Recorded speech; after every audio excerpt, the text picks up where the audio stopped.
बिस्मिल्लाहिर्रहमानिर्रहीम। मोहतरम नाजरीन, अस्सलामु अलैकुम। नाजरीन, इसाफ बिन याला और नाइला बिनते ज़ैद दरअसल कबीला बनी जुरहम के एक मर्द-ओ-ज़न थे। नाइला एक खूबसूरत और हसीन लड़की थी जो अपने कबीले में यमन के किसी इलाके में रहा करती थी। ये खूबसूरत हसीना कबीला जुरहम में अपनी हुस्न की नुमाइश किया करती थी। वो फहश लिबास पहन कर घर से निकलती थी और कबीले के नौजवान उसके पीछे पीछे चलते थे। हर कोई उससे ताल्लुकात का ख्वाहिशमंद था। उन्हीं लोगों में कबीले के सरदार का बेटा भी शामिल था जिसका नाम इसाफ बिन याला था। इसाफ और नाइला आपस में मोहब्बत कर बैठे और ये मोहब्बत बहुत ही जल्द खबासत में बदल गई। उन्होंने आपस में नाजायज़ ताल्लुकात कायम कर लिए और जब कभी मौका मिलता तो ये दोनों ज़िना में मशगूल हो जाते। इस तरह ये सिलसिला यूं ही चलता रहा। जब इनके घर वालों को इसका इल्म हुआ तो वो उनके खिलाफ हो गए, जिसकी वजह से उनके मिलने पर पाबंदी लगा दी गई। एक दफ़ा का जिक्र है कि बनी जुरहम का एक काफ़िला हज के लिए मक्का के लिए रवाना हुआ तो ये दोनों भी इस काफ़िले के साथ हज के लिए चल दिए। काफ़िला मक्का पहुंचा और ये हज के अय्याम थे। इन्हीं दिनों का वाक़या है कि एक रोज़ काबे में लोगों की तादाद बहुत ही कम थी और उसके आसपास कोई भी मौजूद न था। लिहाजा शैतान ने इनके दिलों में वसवसा डालना शुरू कर दिया और वो दोनों खाना काबा में दाखिल हो गए और उस तन्हाई के आलम में ज़िना करने लगे। इनकी इस खबासत और काबे की बेहुरमती पर ज़मीन व आसमान कांप उठा। समंदर की मौजें जोश मारने लगीं और अल्लाह की तरफ से अज़ाब नाजिल हुआ यूं कि जब वो खाना काबा के अंदर बदफेली कर रहे थे तो उस वक्त उनकी रूहें कब्ज़ कर ली गईं और इनके गोश्त के जिस्म पत्थर के बनते चले गए। ये लम्हा इंतहाई खौफनाक और अजीबो-गरीब था। दोनों जिंदा इंसान अज़ाब इलाही के तहत अब पत्थर के बन गए। कुछ देर बाद जब बनी जुरहम के लोग काबे के करीब आए और बैतुल्लाह के दरवाज़े को खोला तो देखा कि ये दोनों बदबख्त बरहना हालत में पत्थर बने खड़े थे। वो लोग ये समझ गए कि ये खबीस अल्लाह के मुक़द्दस घर में किस जुर्म का इंतखाब कर रहे थे। लोगों ने दोनों के मुजस्समे को उठाया और लाकर ज़मीन में गाड़ कर उन्हें खड़ा कर दिया कि ये लोगों के लिए इबरत का निशान बना रहे।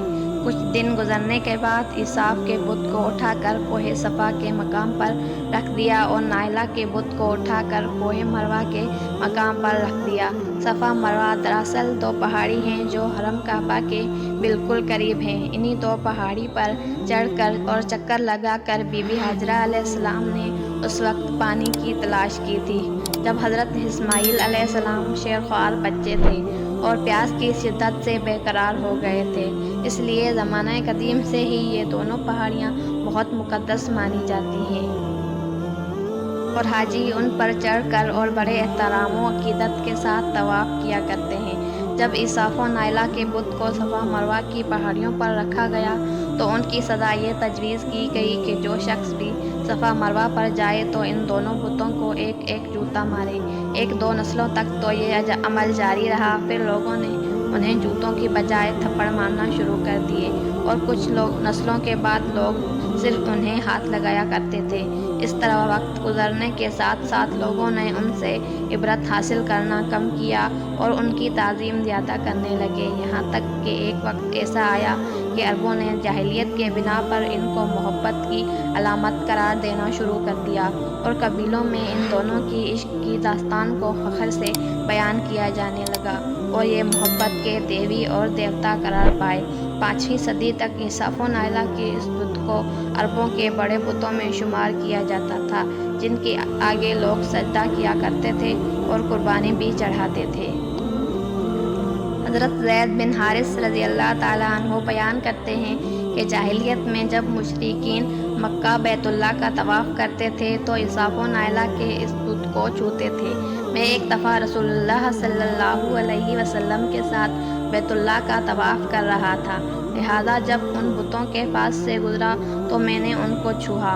उस पर आप सल्लल्लाहु अलैहि वसल्लम ने मुझको उन बुतों को छूने से मना किया। मैंने अपने दिल से कहा कि देखो तो सही छूने से होता क्या है, इसलिए दोबारा उनको छुआ تو آپ صلی اللہ علیہ وسلم نے دوبارہ سختی سے منع کرتے ہوئے فرمایا، کیا تم کو منع نہیں کیا تھا؟ حضرت زید فرماتے ہیں کہ اللہ کی قسم، اس کے بعد میں نے کبھی کسی بت کو نہیں چھوا، اور میں قسم کھا کر کہتا ہوں کہ نبی صلی اللہ علیہ وسلم بھی کبھی کسی بت کو نہیں چھوا کرتے تھے۔ جب اللہ نے آپ صلی اللہ علیہ وسلم کو نبوت عطا فرمائی اور وحی نازل ہونے لگی تو ایک دن دشت و ہدایت کا ایک سورج طلوع ہوا جس سے پورا خطہ جگمگا اٹھا۔ نبی صلی اللہ علیہ وسلم نبوت کے عہدے پر فائز ہوئے۔ آپ صلی اللہ علیہ وسلم نے دعوت و تبلیغ کا کام شروع کیا۔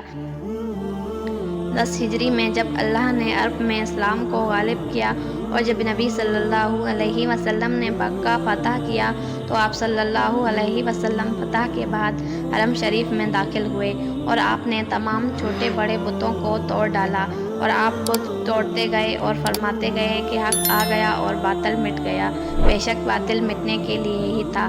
اس کے بعد خانہ کعبہ تمام بتوں سے پاک ہو گیا۔ پھر آپ صفا مروہ پر تشریف لے گئے۔ آپ اس صاف و نائلہ کے اس بت کو اپنے مقدس ہاتھوں سے توڑنے لگے اور ان کو توڑ ڈالا۔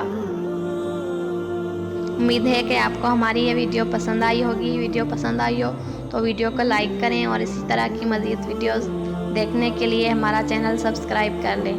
شکریہ۔